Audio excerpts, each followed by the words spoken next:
Hello, everyone. Welcome to the official election recap episode of Stacking the Box. Just kidding. It is the NFL Week 10 edition, the preview episode of Stacking the Box. We're going to go through all 14 NFL Week 10 games, give our thoughts on all of them. We will then have Lior to come in to give us some fantasy advice, and then we'll wrap up with our picks once again. But actually, before any of that, Sterling, we are going to recap Monday Night Football. Your Kansas City Chiefs are undefeated still. Yeah, of course they are. Like I told you they would be. I know you're a hater and all, but this is nothing new. Win, baby, win. I'm not necessarily a hater. I've actually figured out the Kansas City Chiefs, which I will explain what I mean by that in a moment. But before we get into the show, Underdog, it is the best place to cash in on all of your takes this football season. Which players are going off? Which ones are ice cold? Make your entries in just a few taps to turn your sports opinions into real money. Join over 5 million fans that are already playing on Underdog with their champs game. You could win money by making entries with your favorite players. Underdog is the best place to play champions, so sign up and deposit now using promo code Stacking the Box. That's all one word, Stacking the Box, to get up to $1,000 in bonus cash instantly. I missed out on one on the Monday Night Football game. I had Bucky Irving to go higher than his rushing yards total, and that was the one that let me down, unfortunately. Why didn't you ask me, Iain? I should have. The other two, Chiefs Patrick defense, Mahomes went higher elite on his passing yards total. Kate Otten went way past his receptions total. Yeah, Bucky Irving kind of let me down. I should have came to you, and that was the one I didn't feel comfortable with. I should have came to you and asked for advice. Download the app today and use code Stacking the Box to get up to $1,000 in bonus cash instantly. Higher or lower, you make the call on Underdog. Must be 18 plus, 19 plus in Alabama and Nebraska, 19 plus in Colorado for some games, 21 plus in Massachusetts and Arizona, and present in a state where Underdog Fantasy operates. Terms apply. Void in Colorado. Concerned with your play? Call 1-800-GAMBLER or visit www.ncpgambling.org. Arizona, 1-800-NEXT-STEP, 1-800-639-8783, or text NEXT STEP to 53342. New York, call the 24/7 Hope line at 1-8778 Hope NY, or text Hope NY 467-369. Not my strongest ad read, but an ad read nonetheless. The Kansas City Chiefs, Sterling, yes, are undefeated. They did not cover the spread for the second straight week, so I did win my Buccaneers bet. But I have figured out the Kansas City Chiefs. That they win games?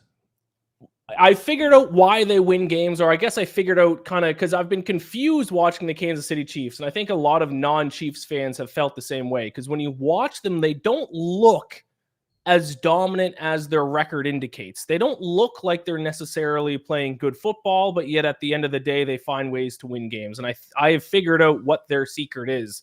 If you just hang with me here, Sterling, I got the numbers in front of me. I'm just going to talk EPA per play for a second. EPA per play on first down, the Kansas City Chiefs ranked 14th in the NFL. EPA per play on second down, the Kansas City Chiefs ranked 21st in the NFL.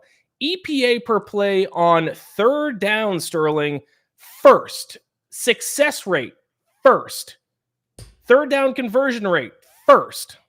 Third down, I don't know if this is a Patrick Mahomes clutch factor. I don't know if this is offensive play calling. I don't know what it is, but they are an average to below average team on first and second down. And then on third down, they become like the monsters from Space Jam. They're unstoppable on third down. And then they get a first down, and then they kind of stink on first and second down, get to third down, and then they score a touchdown. I don't know why or how it's the case, but this is what's happening. This is why when we're watching the Chiefs, because, I mean, a third down is what? Maybe 25% of a team's offensive plays are third downs, 20%. So, the other 80% of plays, they don't really look that impressive. But then they're just, by far the best team. They're elite every time they get to third down. Yeah. So the Chiefs do. They no longer have explosive plays. So that first down and second down numbers, they're going to be driven down pretty far because they don't have explosive plays anymore. They just don't. No running explosive plays. Kareem Hunt had a 15-yarder, and everyone was like, oh my gosh, what an explosive run. Almost every team, every single game has a 15-yard run. The Chiefs don't. It's 3, 4, 5 yards tops pretty much. But they're always getting 3, 4, 5 yards pretty much. They very rarely go backwards. So that's what they do on first and second down. They're not explosive. They're not impressive, but they're going forward, and they set themselves up for success with short and easy third downs. That's, I think, what it comes down to. And not only that, The fact of the matter is, Andy Reid is still probably the best offensive mind, the best head coach in football, right? And Mahomes, there is something with the clutch factor. There is something with he gets to third down, he does not panic. We saw multiple times against the Buccaneers when he's under pressure, what does he do? Well, he finds a way to at least give his receiver a chance. He finds a way to at least try and make a play. And it works. And let's be real, Mahomes is not Josh Allen or Lamar Jackson with his legs, but he's a very efficient rusher. He finds ways to pick up just enough on third down to get that first down. A lot of that comes into play here. I think Andy Reid does have great play calling on third down compared to a lot of other head coaches. 3rd and 1s typically had been an issue, but you add in Kareem Hunt running behind the interior 3 of Kansas City. They're getting that 1 yard. It's just long, extended drives. It's what they do. They don't punt a whole bunch. They just keep the clock going. The sticks keep going, and the next thing you know, they've put up 7 points. The red zone numbers have been very impressive recently as well. Past 2 weeks, 12 of 16 against the Raiders on third down. This past week against the Buccaneers, 12 of 18. They're just efficient. And when you're able to convert third downs into first downs, at the very least, worst case scenario, you're going to win the field position battle. Best case scenario, you're going to be scoring points every drive. To kind of further drive this point home, let's look at quarterbacks specifically. On first and second down combined, Patrick Mahomes ranks 18th in the NFL in EPA plus CPOE composite success rate. He comes in on first and second down in 13th. And you can guess on third down, first EPA plus CPOE composite, success rate first, completion percentage third down second. Kirk Cousins leads the NFL in third down completion percentage by 0.2%. But still, I mean, it's not just their offense. It's I guess their offense. It's because of Patrick Mahomes. He clutches up on third down every single time. It's impressive stuff. So I think I'm not as much of a Chiefs hater as I was, because now I think I've at least been able to make sense of why they keep winning these games despite kind of like not really looking that good. And it's just because it's on third down. They're unbelievable. Yeah. All right, let's get into they are now undefeated, and we'll see. You don't think they're going undefeated this season? No, I don't. Okay. That's not me. I'm a realist, right. Ian. You know this about me. I respect it. Because they're at least going to sit their starters week 18, yeah. game 17. So come on. If they're undefeated, they're not sitting their starters. Yeah, agreed. All right, let's go game by game here. Give some quick thoughts on each game in week 10. We got 14 games. 4 teams are on bye. The teams on bye, without looking it up, are the Packers. Nailed it. Packers are one of them. I should have it in my notes. I don't, but I'll look it up. No, good job, Ian. No, that's fine. Make me do it. Make me work, and I'll do that for you. Just not brought up Packers, yes. Seattle, of course. Cleveland, Browns, Vegas. There we go. Those are the 4 teams on bye. Thursday Night Football, an interesting game in the AFC North between the Bengals and Ravens. Ravens got to win this game to keep pace with the Steelers, who have been one of the most impressive teams in the NFL this season. Bengals need a win to kind of, if they win this week on Thursday Night Football, they're kind of fully back in the mix for a playoff spot. Yeah, this is a massive game. Yes. Huge game. Which we don't always get on Thursday night, so it's fun. I probably ripped the under because it's Thursday Night Football, and Thursday Night Football, it feels like the under almost always hits. It's always one of those crazy low scoring, oh my gosh, what is happening type of games, even more so with the AFC North matchup, this battle right here.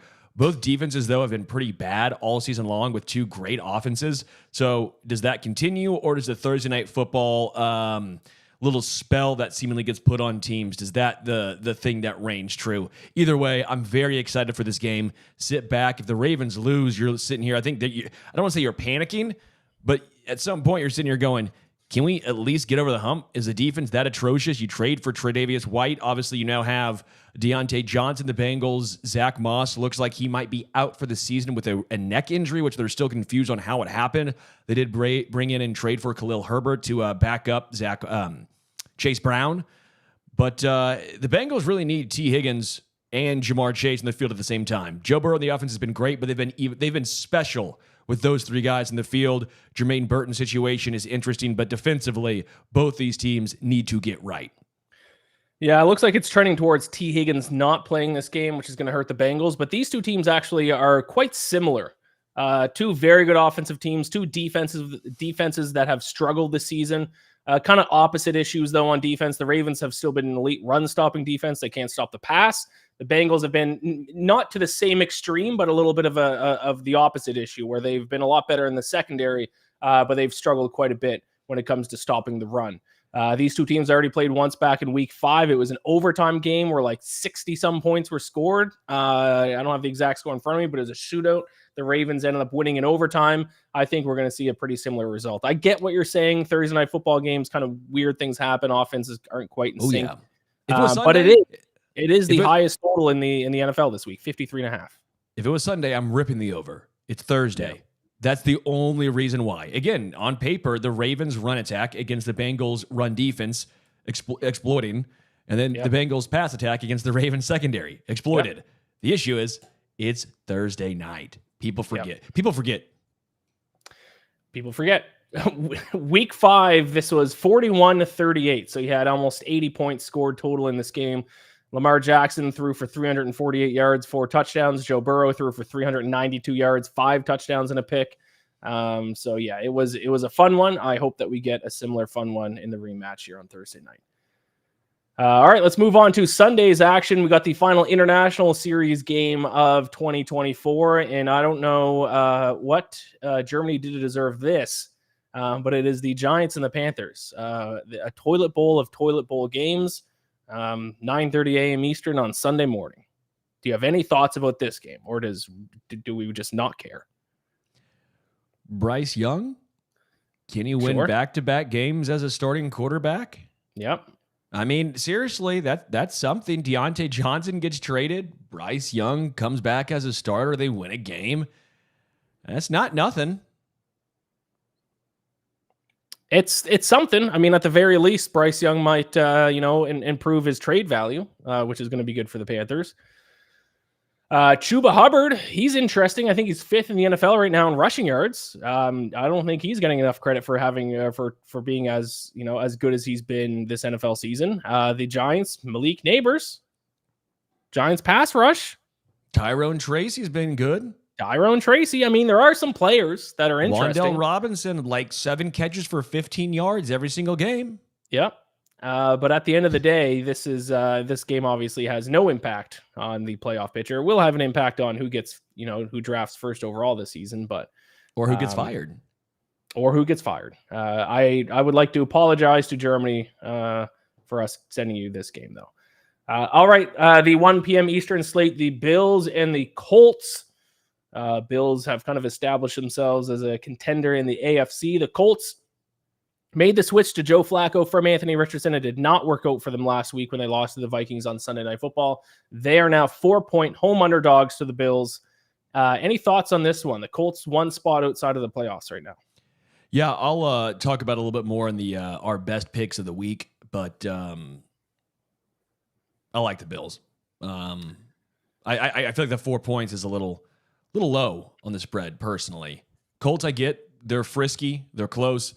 But I think Joe Flacco, we're starting to see who Joe Flacco is at this point. Last year was a fun ride. He kind of had a little bit of an emergence, even for the Colts again this year in limited action. We saw him in a full game last week, and not good. Not good. The Bills banged up, though, especially at receiver. Keon Coleman looks like he's not going to play, questionable, but looks like he's not going to play. Amari Cooper, questionable, listed as a limited participant Wednesday. Today, Curtis Samuel, questionable. So right now they have up to 3 wide receivers that could not be playing this weekend. So Bills are injured at receiver. They are on the road, and I will say about the Bills on the road, they have not been as good on the road compared to at home this season. Even if you just look at like average scoring margin, their average scoring margin goes from plus 17.5 at home to plus 3.4 on the road. So a couple things to keep an eye on for Buffalo in this one. Yeah. My Falcons going up against the Saints. I'm shocked this, and maybe this is my Falcons bias showing, Sterling. I'm interested in your take on it. But the Falcons only 3.5-point favorites, despite the Saints firing their head coach. No Chris Olave, no Rashid Shaheed. Derek Carr going through whatever he's going through. It doesn't. I mean, Marshawn Lattimore now with the Commanders. It seems like the Saints have nothing to offer against the Falcons this week. Yet the spread's only 3.5. It's an NFC South battle, so that's a fact. Divisional fact. Yeah, I think the 46 is probably too high. Fact. Sure. But you're right. I don't get it outside of every team that fires their head coach, most teams that make the initial QB change, what happens? They rally around and they win. We saw it with Jeff Saturday. We saw it with Antonio Pierce last year. It almost always happens. A team fires their head coach, and that team that fired their head coach rallies around, they come together, and they win that first game. It rarely continues.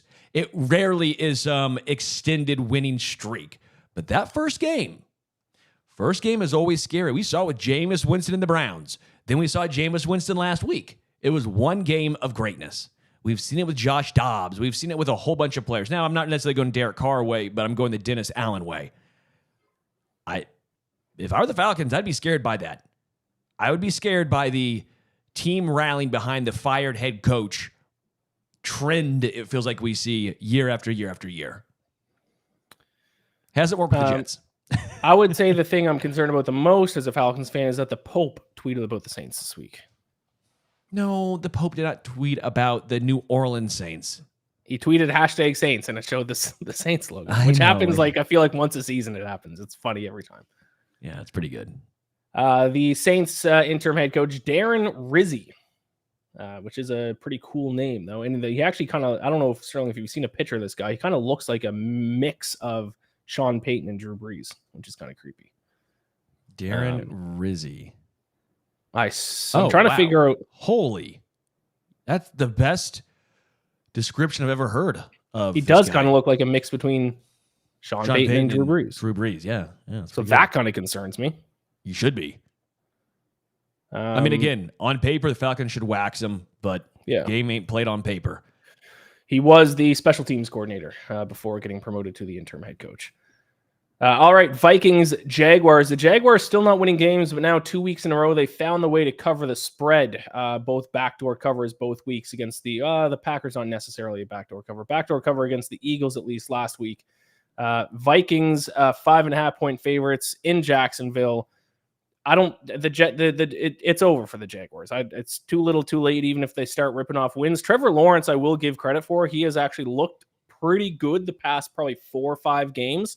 But their defense is the worst in the NFL. Maybe not the worst. Bottom 5, probably bottom 3 in the NFL. So you can only do so much if you have a trash defense. Do you agree with that, or do you think Trevor Lawrence is still not? He's been better.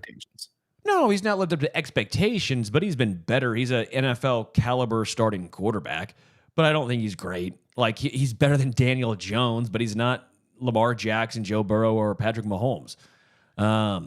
This is an intriguing one. I think the Jaguars cover the spread, and I don't know. I wouldn't count them out from winning this one. Not a lot of upsets last week. Will that trend continue this week? We'll see. Vikings obviously getting TJ Hawkinson back. That's been a pretty noticeable thing. And maybe him and Naylor and Jefferson and Addison just go crazy against the Jags' atrocious defense.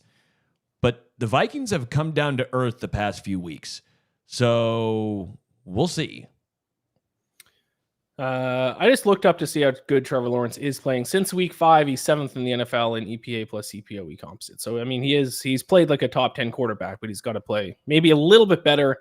And also it's got to sustain for a whole season. I wouldn't really be surprised if anything happens in that game.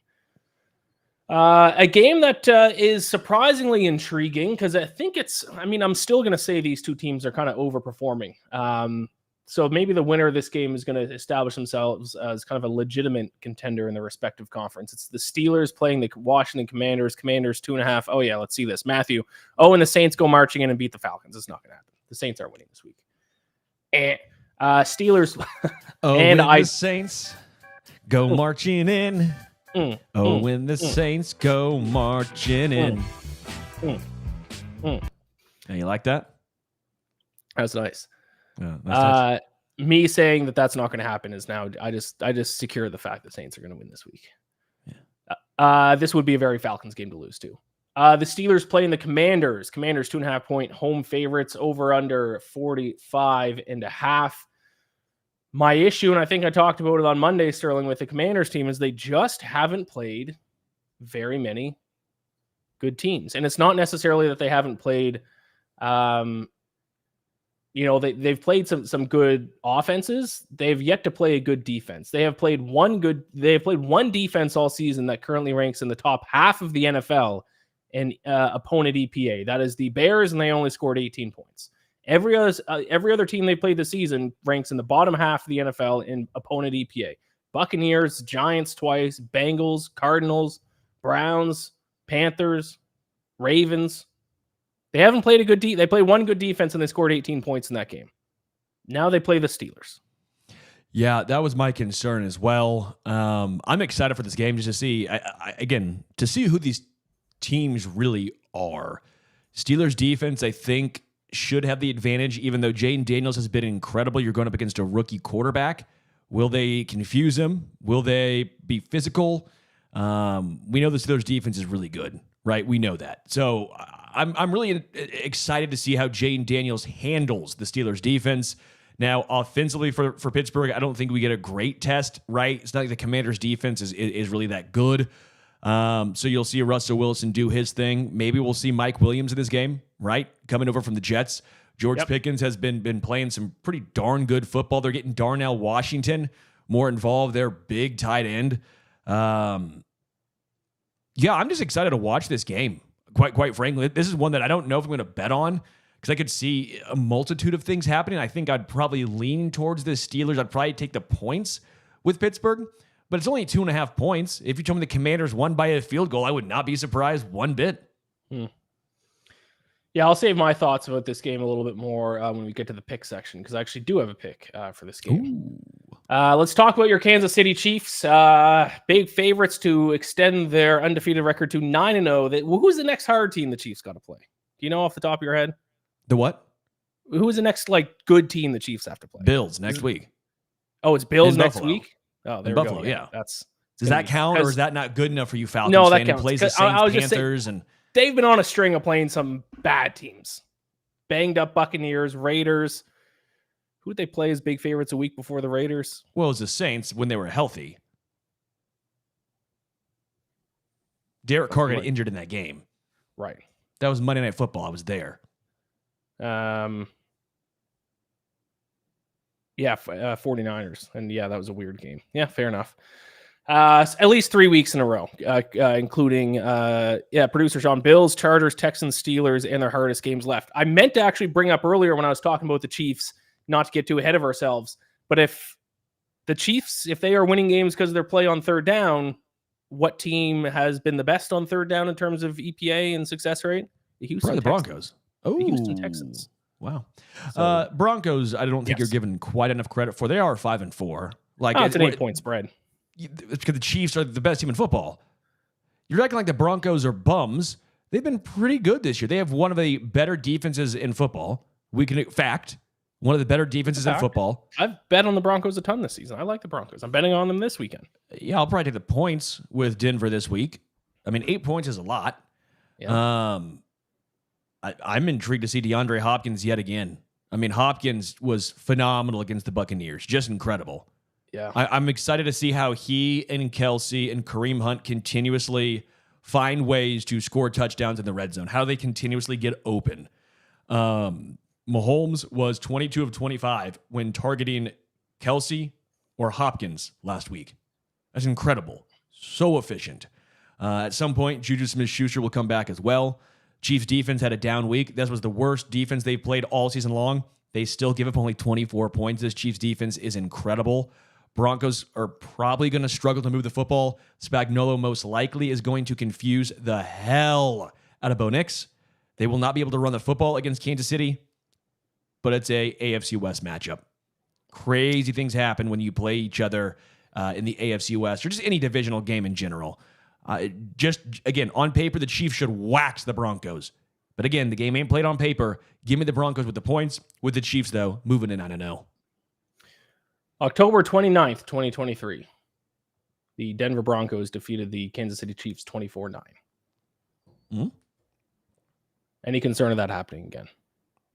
I mean, there's always that concern. Chiefs had just such a weird game, but the Chiefs almost perpetually play weird games. It's what they do. There's always that concern. But game was in Denver. Yeah, I don't see it. Again, this feels like a pretty easy Chiefs win. Broncos, again, probably backdoor cover. But the game in Denver, does that end the season? That might end the season, or it might be the game before. That one I'd be a little bit more worried about. Yeah. Denver obviously coming off getting their doors kicked in against the Ravens last week. Broncos, the game in Denver is the final game of the season. Yeah. Okay. All right, Patriots, Bears. What happened to the Bears offense? The Bears offense looked like they were clicking the last two games heading into the bye week. And then since the bye week, they've played bad defenses in the Commanders and Cardinals and put up goose eggs in both those games. What happened to the Bears offense? I don't know. It's Caleb Williams. Again, Bears fans, I think, I know you're going to be upset because the offense has been so inconsistent and looks like they're on a downhill slope right now. Mm-hmm. But you have a rookie quarterback. I get it. You look at Jaden Daniels and think of the what ifs and all this stuff. Everyone looks at CJ Stroud and how great he was year one in the NFL. I'm always saying be more patient with rookie quarterbacks. You have to.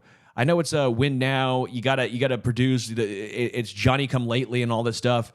Let's be real though. I mean, he's a rookie quarterback in a great system, yes. But does anyone here actually think that what Matt Eberflus is some incredible head coach? Give Caleb time. Don't overreact or panic yet. What is nice is he's starting to come up with a nice connection with Rome Odunze. Rome Odunze and Caleb, that's your first round guys you drafted this year, and they're really starting to connect. That's nice to see for the next 5 seasons probably. That's at least that's nice. But yeah, that offense for Chicago has been real bad, and now you play a Patriots defense, which even without Bill Belichick, still pretty salty.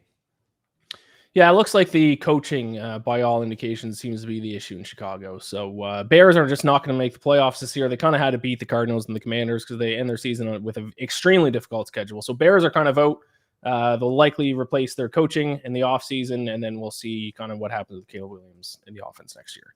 49ers, Buccaneers. Christian McCaffrey looks like he is on track to return to the 49ers this week. The 49ers coming off a bye week, sitting at 4-4, but they're not even close to out of it with how bad the NFC West in terms of records have been this season. The Cardinals currently lead it only half a game better than the 49ers. And the Buccaneers, I mean, they're moving the ball offensively without Godwin and Evans, but their defense is so bad they just can't overcome it. Yeah. Baker's been great still. Baker Mayfield is very impressive. Kate Otton's ridiculous. Bucky Irving and Rashad White are great pass-catching backs, but it's just not enough because of that defense. The Niners got to get something going, though. I mean, you're now halfway through the season. You're 4-4. We all think that roster is great. We all think that Christian McCaffrey coming back is going to be a game changer. But still, you got to start doing something. It's been very disappointing to watch. Brock Purdy doesn't look like the same guy as he was last year. Ayuk does not look like he's been doing the same stuff. Ayuk's out now too. I forgot about that. But that was against the Chiefs too. I forgot about that actually. At some point, the Niners have to put something together because you can't keep saying they're a great team. You keep betting on them, and they keep losing. Something has to give. Yeah. I actually have a pick for this game. I'll save that for the pick section. Let's rip through these last few, and then we'll get to our fantasy corner with Lior. Titans, Chargers. Chargers, big-time favorites. 7.5-point favorites at home to Tennessee. Seems like a big spread for a team that kind of just runs the ball and plays good defensive football. Justin Herbert has had a little bit, he's gotten going the past few weeks, but I think the Chargers might be due for a little bit of regression here. It feels a little high. I think the Chargers win, but that feels too high. Also, if this was a 10-7 game, would you be shocked? I sure wouldn't. No. Herbert's really getting things going, but yeah, I might like the under of 38 in this one. The Chargers, I believe, have been the best under team in the season this year. Just not looking it up surprised. right now. Yeah, 1-7, or so 7-1 to the under this season. The Chargers are. Yeah, wow. They are a play defense and run the football and win by 3 points kind of team. All right, Eagles and Cowboys. I mean, before the season started, we would have this one circled on our calendar as a pivotal game in the NFC East. Not so much anymore. The Cowboys are officially toast. Dak Prescott is hurt.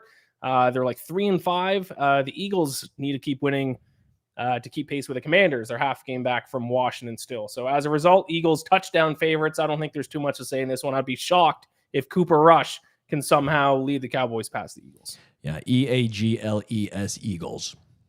Yes.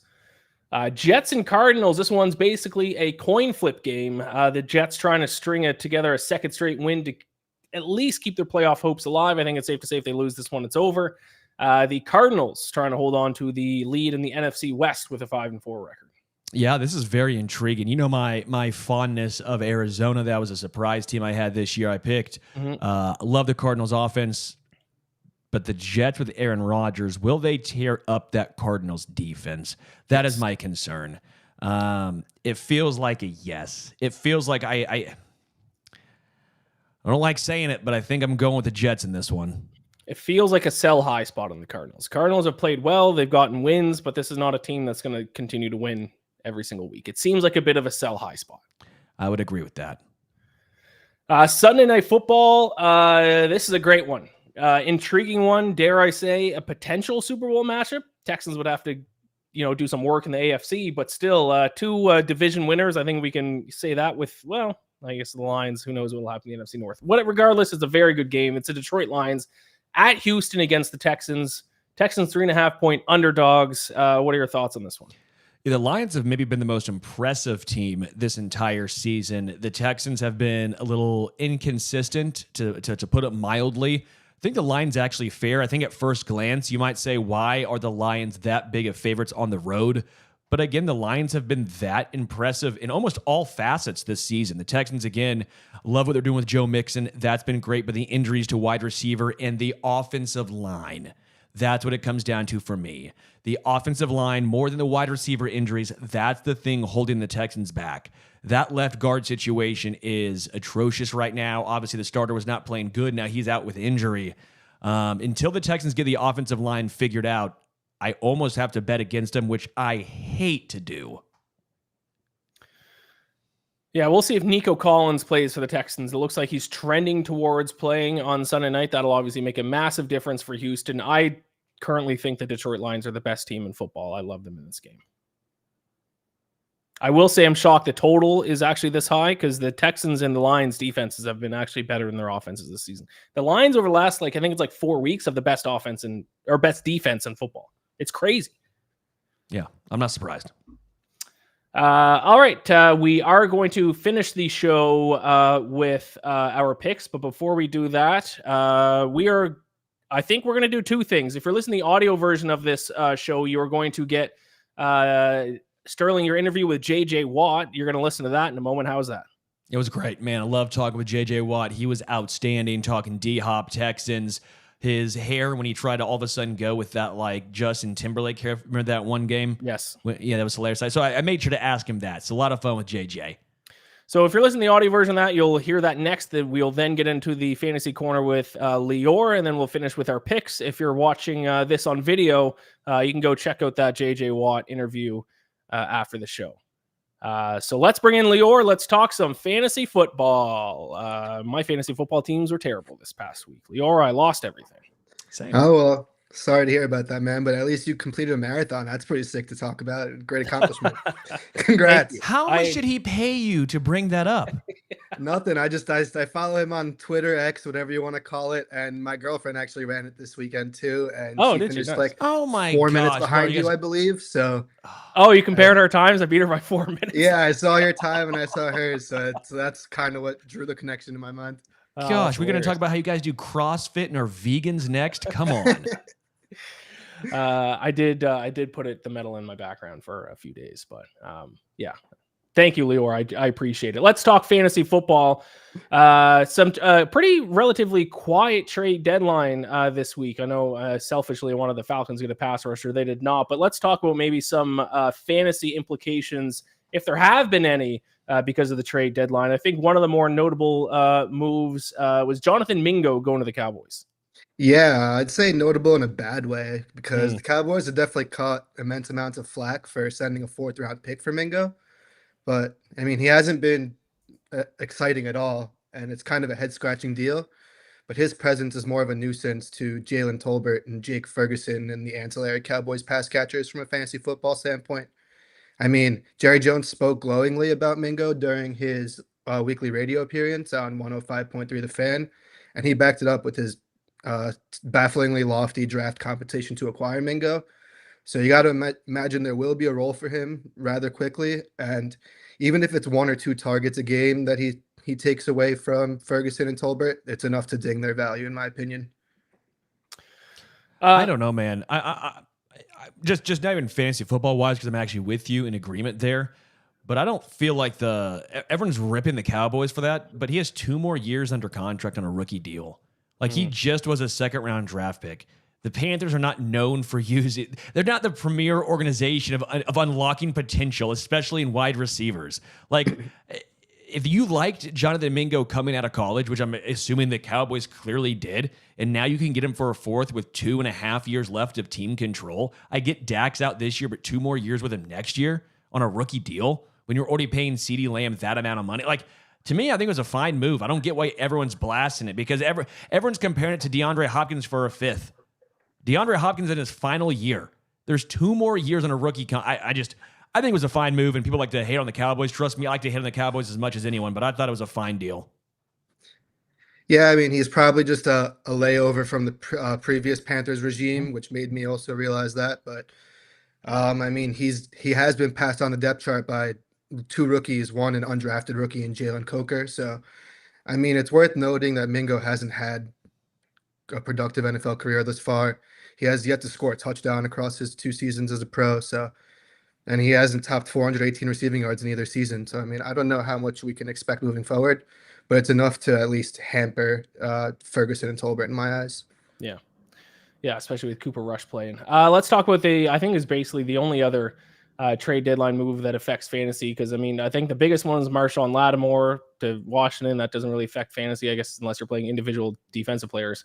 Khalil Herbert to the Cincinnati Bengals. Does that hurt Chase Brown? Yeah, unfortunately, fantasy managers have finally got what they wanted with Chase Brown as like the bell cow workhorse RB1 role in week 9, only to have it taken away from them right away afterward. He racked up an amazing 32 touches, which yielded 157 scrimmage yards and a touchdown on an 80% snap rate. That's exactly what we want in fantasy from 3-down running backs. That type of role is hard to find, especially nowadays in today's NFL. And Herbert honestly just complicates matters. Head coach Zach Taylor has recently gone on to speak about the importance of having another guy, quote unquote, to spell Chase Brown, which shout out to the Coach Speak Index on Twitter, X, however you want to refer to it as. They do great work and pointed that out. But I mean, clearly they have an initiative to get someone else involved following Zach Moss's regular season-ending neck injury. They brought in Herbert, and it seems like they intend on using him rather quickly. I want to ask, we got a fantasy question in the chat, Lior, if we can throw this at you. This is a Gusto. I apologize for mispronouncing your last name. Kashishian. I definitely butchered that. I'm guessing his running backs, Hall, Kamara, Chase Brown, Dobbins, Hunt, Chubb, wide receivers, Drake London, CeeDee Lamb, Calvin Ridley, Juwan Jennings, I'm guessing that is, Brock Bowers, and Hawkinson for tight end. He wants to know, would you trade Dobbins for Jaden Reed? Assuming this is a standard league of 2 running backs, 2 wide receivers, and a flex, I'd say, yeah, do it. You have the depth at running back to spare, and Calvin Ridley as a wide receiver 2 and possibly a wide receiver 1, depending on if CeeDee Lamb misses time, isn't relatively encouraging, if you ask me. And I know Jaden Reed's been a little up and down considering the Packers are stingily committed to featuring all 4 wide receivers, but the talent and upside is there weekly for him, and I think it's worth pulling the trigger on, especially for a guy like Dobbins who seems to be trending downwards efficiency-wise. The Chargers keep feeding him the ball, but it looks like the wear and tear is getting to him a little bit. Yeah, and I do think, I know, as you mentioned, that Packers certainly kind of getting all the receivers involved, but for what it's worth, Jaden Reed does lead the team in targets, receptions, and yards. So if you could call Jaden Reed, if there is a receiver one in the Packers offense, it would be Jaden Reed. So I agree. I would do that trade as well. I want to toss a really quick fantasy question to the two of you, because this relates to both of you and relates to something I did in fantasy this week. DeAndre Hopkins for the Chiefs. Obviously not a trade deadline thing. He's been with them there now for a couple of weeks. But trying to make a move for DeAndre Hopkins after his performance on Monday Night Football, are we buying at the wrong time? Is this kind of you're kind of a buy high spot, or is the Monday Night Football performance more of an indication of what he may produce, the level he may produce at for the rest of the season? I'll ask you, Lior, first. Yeah, I mean, I definitely don't hate the idea of buying high on DeAndre Hopkins. I don't know if it's something that I would actively go out of my way to do, but I do think that his production is sustainable. I figured that when he arrived, I figured that he would assume like the big slot Rashee Rice type of role, at least to some degree, which has borne out thus far. So, I mean, I believe Hopkins can do it. He has the talent. He has the pedigree. He's paired with the best quarterback he'll ever play with in his career. It's hard to really think about a worse time to have DeAndre Hopkins on your roster, honestly. Yeah, sometimes I think it's just smart to say, I don't know, we always love to overthink, and I know I've done it many a time, but sometimes it's as easy as, oh yeah, the Hall of Fame quarterback throwing the ball to a Hall of Fame receiver. Do you want that on your team? The answer is yes. I mean, right. like sometimes I think we overthink things too much, and I do it all the time. Will there be games where I think he'll have, 3 catches for 40 yards? Yeah, I think that'll be there. But I think the majority of the time, it's him and Travis Kelce are the receiving options on that team.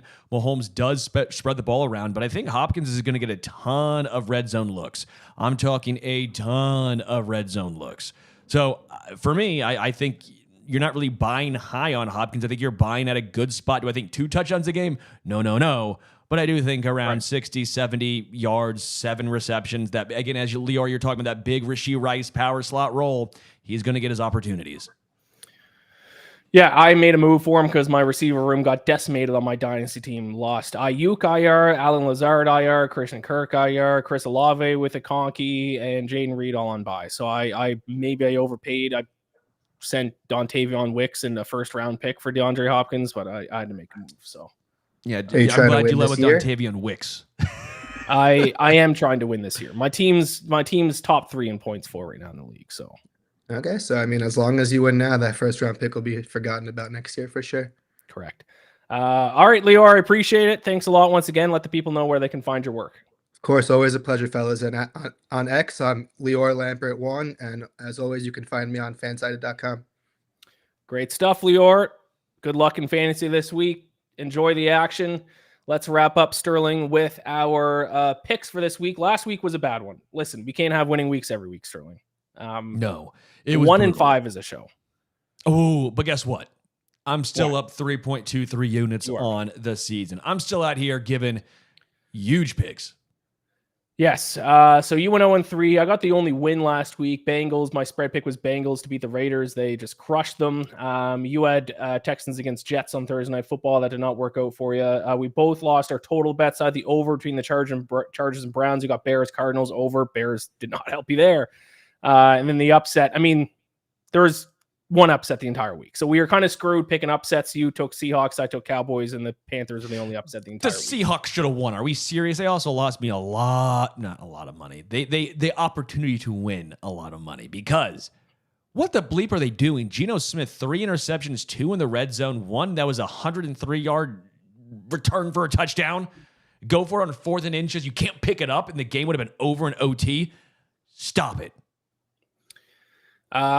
I can address this really quick. Juan Pena. I apologize that we didn't get this fantasy question in quick enough when Lior was here, but who would you drop off the bench for a defense? Wandale, Robinson, I'm guessing, Jacoby Myers, Alexander Madison, Mayfield, Etienne, or Downs. Still got DJ Moore, Justin Jefferson, Mooney, RB's Breece Hall, Kyron, QB, Darnold, Mayfield. I wouldn't drop a quarterback. I wouldn't drop,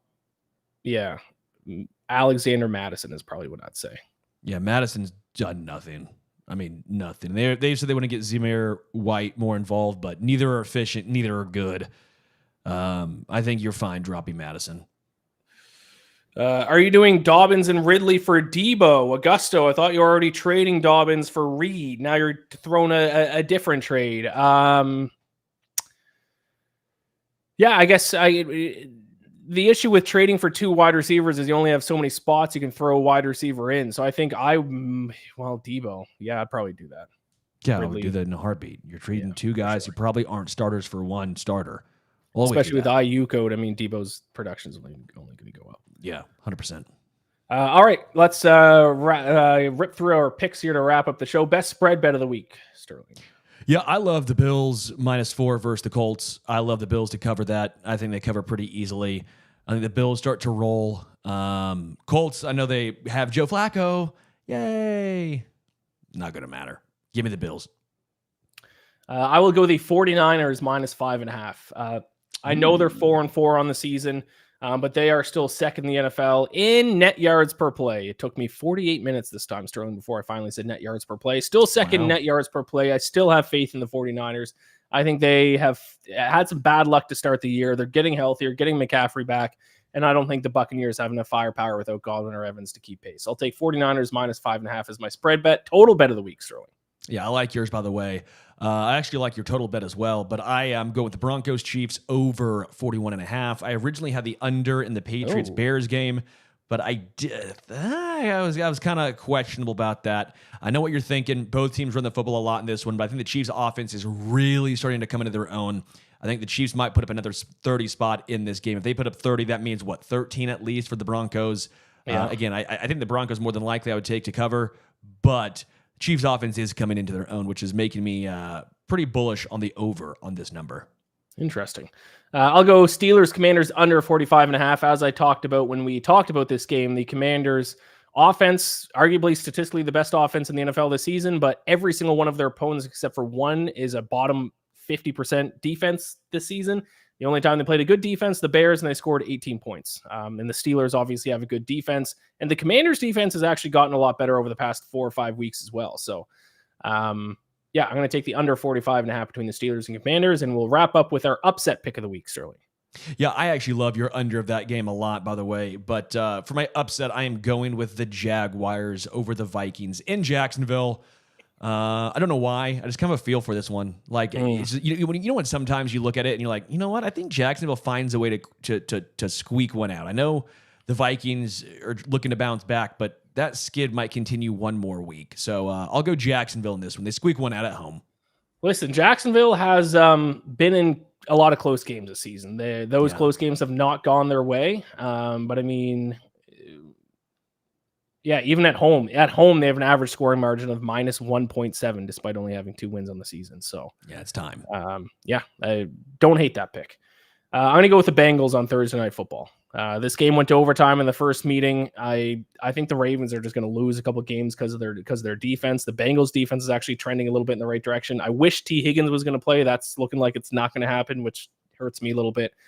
AFC North game, crazy things happen. Joe Burrow looks like a man on a mission. I'll take the Bengals to upset the Ravens on Thursday Night Football. Nice. All right, there you have it. Thank you all so much for watching and listening. Subscribe to Stacking the Box on YouTube. Rate and review the audio version of this podcast. And sign up for an account over at Underdog using the code Stacking the Box, all one word, to get up to $1,000 in bonus cash instantly. Sterling, final thought. Yeah, man. Again, just love every football game you can. We are now halfway through. College football playoffs are now out. First iteration of that for the new 12-team playoff. If your team's in it, you're excited. I'm happy for you. Miami, I think, is completely overrated, though. Final thought, Miami Hurricanes football, overrated. Who've they played? Interesting. I have no college football takes. I'll say the Washington Capitals underrated in the NHL. Look out for the Capitals this season. How about that? All right. Thank you all so much for watching and listening. We'll be back not Monday morning. I think next week, actually, because of the holiday, Sterling, I believe we are Tuesday morning. If you can remember this time. Last time we switched it from Monday to Tuesday, you And I text me showed Monday up. morning, asking me where I was. You got to text me. Like, text me Sunday night, okay? All right. I'm going to be at the Chiefs game. I'm actually covering the Chiefs game, so I'll be doing media stuff, so. Okay, so we will talk to you all Tuesday morning, 9:30 a.m. Eastern, and we'll be able to recap. Actually, we probably should have covered Monday Night Football since we won't be back for Monday, but it's too late. Rams, Dolphins. Quick, just Dolphins, Rams, who wins? Rams. I'll go Rams as well. Where's we'll it be at? back LA? It's in LA. Yeah, Rams. Rams. We'll be back Tuesday morning, 9:30 a.m. Eastern. We'll talk to you then.